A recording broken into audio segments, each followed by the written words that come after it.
Welcome back to Blue's Garden, Sowing Potatoes. My family loves fresh potatoes and we use a lot of them. So about 6 weeks before sowing time, I start chitting out my potatoes, which just really means letting the eyes grow out. I plant in grow bags, and in my grow bags I use about a third of peat, a third of soil from last year's grow bags, and browns and greens from my yard. And in each bag, I put about 6 inches of soil. Then I put the potatoes on top of that 6 inches. That's where the roots will start growing in.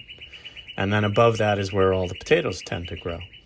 I fill on top of the seed potatoes another 6 or 8 inches and wait for the greens to come, and then I hill up.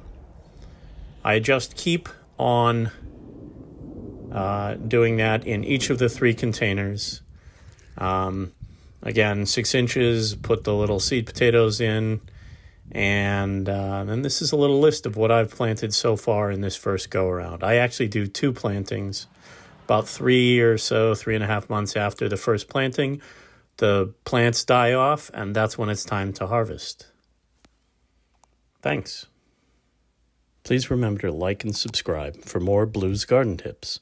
Thank you very much.